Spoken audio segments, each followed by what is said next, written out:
are back with comedian David Boyle, and I'm quitting alcohol.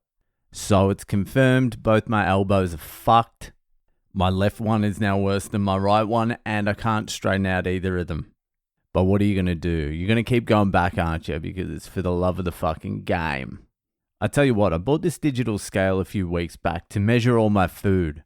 Because I'm fucking going for a 6-pack now. I don't give a fuck what the fuck I have to do. I'm so goddamn close. I'm the closest I've ever been. The top 2 packs are popping out. I've just got like this extra layer of fucking lower belly fat it's so fucking stubborn. My hips have come in as well. There's still a fucking fair bit on my hips, but they've come in. Everything's on schedule except for my 2 fucking busted elbows. But I bought this food scale and I have been just weighing everything. Like fruit, fucking almonds. Last night I had a bowl of spaghetti. I measured out 100 grams of spaghetti and then I put this fucking bolognese sauce on that I cooked myself from fucking scratchola. And it was a mean fucking bowl. I can tell you that. I have just like fucking simplified my recipe right down. I used to put way too many ingredients into my spag bowl. Spaghetti bolognese. But now it's just fucking real basic. It's just beef and pork, carrots, onions, celery, a couple of fucking bay leaves, some pureed tomato. But here's the key with the pureed tomato. You've got to get organic puree tomato because the other shit tastes like absolute fucking dog shit, but the organic tomatoes taste fucking mint. And then just some fucking oregano and some tomato paste. That's it. Just fucking keep it to basics and a fucking like teaspoon of sugar just to make it pop, and obviously fucking salt and pepper and shit. So 100 grams of spaghetti and a few fucking spoons of this shit. And the bolognese, I'm trying to get the protein in. So I worked it out.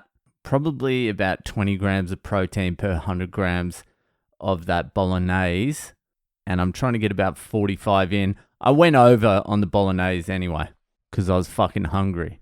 But after measuring out what I should eat, like just to hit the protein marks and like the carbohydrate marks, I swear to God, the bowl I normally have was a quarter full. A quarter. I would normally, on a fucking normal day without the scales, eat 4 to 5 times the size of the bowl I had last night. And I'm like, I've just been overeating psychotically my whole life. Like overeating insane amounts. It's really insane. If you look at what you need to have for your body's nourishment and what you're actually intaking, it's fucking way off. So now I'm eating 4 times a day, but because I'm measuring anything, I would say I'm eating like half of what I was when I was eating like 1 or 2 times a day. It's crazy. And to get the protein in, it's not actually that hard. I was eating like 2 full chicken breasts, like 2 huge ones with no workout, just eating them, just gorging on a fucking full chicken tit. And now I weigh it all out for what I need to hit like between 30 and 45 grams of protein, and it's half a chicken breast. No wonder my fucking hips were like bitch hips for so long, and I have that extra fucking layer there. It's because I was fucking gorging like an animal. So now I'm eating more, but I'm eating less actual food, and it's starting to pay dividends. It's been a pretty fucking dramatic turnaround in the last, let's say I've been doing this for 6 weeks, just eating what I need to eat. With a few blowouts here and there. Like I fucking ate on Father's Day like a fucking animal. Pork knuckle, fucking fur, fucking all sorts of shit. And I felt sick all day because I just can't fucking eat huge meals at the moment. But the scale has been a game changer for me. It's made a huge fucking difference. Someone sent me a message on the Patreon saying they want to see a comparison of when I was fat to now. And don't worry about it. That's coming pretty fucking soon. I'll be putting that on the fucking Patreon. I've got one picture of me. I've got two, a front and a side of when I was probably at my worst, I reckon. I was about 100, 102 kilos. And I would say I'm about 3 to 4 weeks away from posting those pictures with my current pictures on fucking Patreon. Anyway, let's move on to this week's Boyle Breaks history. So, as you already know, I'm an economic fucking buff. I'm into macros, micros, fucking all of it. And this week, I've been listening to a bunch of podcasts from all different sources. And the topic that kept on popping up that I had no fucking idea what it was fiscal dominance. The idea of fiscal dominance. Now, if I didn't know what that was, then you certainly didn't. So fiscal dominance was coming up in all these different podcasts and shit because we've entered a stage of fiscal dominance. And fiscal dominance basically is when the government runs such large deficits and has such high public debt that they can override the monetary policy of the central bank. So let me explain. The Federal Reserve or the central banks, they're meant to be independent bodies from the government. And the central banks, let's call them central banks. I'm usually talking about the Fed in the US, but let's just say the central bank.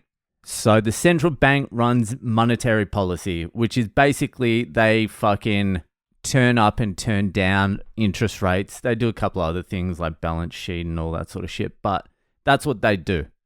And the US government, the Treasury, controls fiscal policy, which is how much they're going to fucking spend on welfare, fucking military, interest payments, all that shit.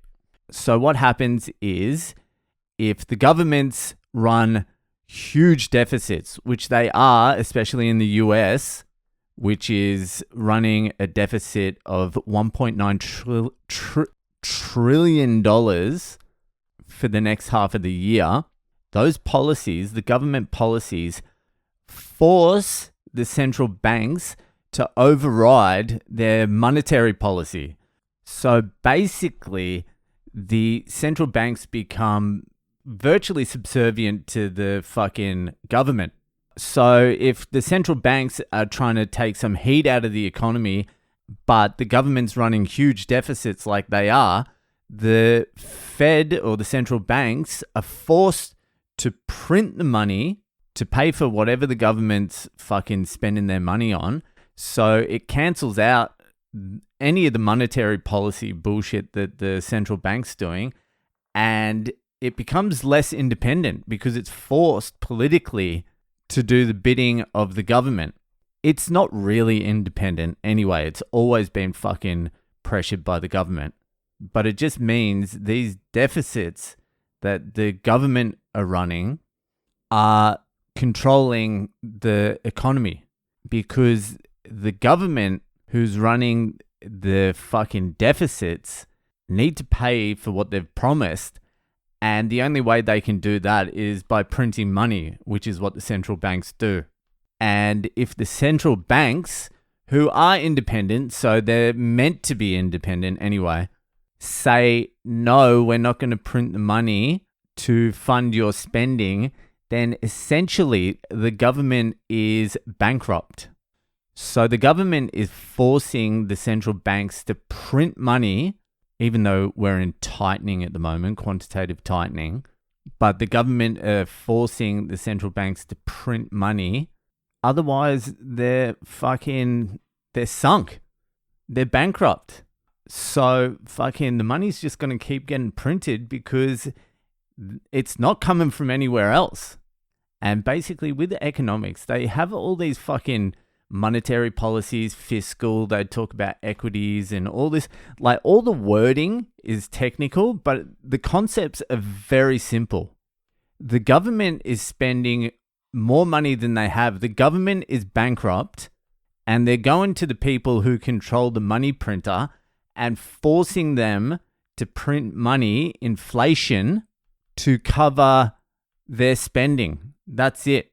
That's the whole fucking game. And that is not a fucking game you want to be playing. Anyway, that's Fiscal Dominance. That'll do for today. If you're enjoying the podcast, give it a share around, and I'll see you the fuck later.